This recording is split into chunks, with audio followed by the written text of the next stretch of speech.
I'm Jill Bennett. I'm a historian in Whitehall, and I've written a book called 6 Moments of Crisis Inside British Foreign Policy, which is a look at British foreign policy decision-making between 1950 and 82, although it has more wide implications. One of my chapters is called Operation Foot, Challenging the KGB, and it's about the decision in 1971 to expel 105 Soviet intelligence officers from the UK, the biggest single expulsion of spies, if you like, from any country at any time.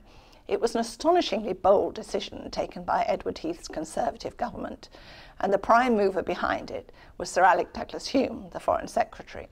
It's a very interesting decision because it's an intelligence-led one, and so ministers taking it were not always aware of all the evidence concerned, but they had been strongly advised by Britain's intelligence agencies, particularly MI5, the domestic security service, that the level of Russian intelligence activity in the UK had become unacceptable and that something needed to be done about it.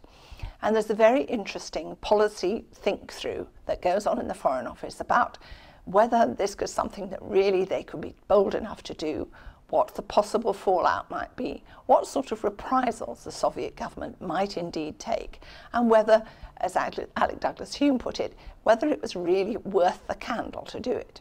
In the end, they decided it was worth the candle. They did it, and most of the things that they thought might happen didn't happen. It turned out an enormous success, and it was a real body blow, as Oleg Gordievsky has said, to the KGB.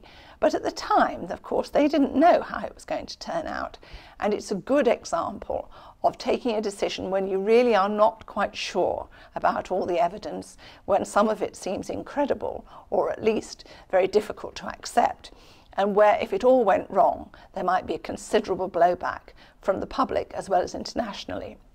But the government held its nerve and took a very bold decision, and that was in September 1971.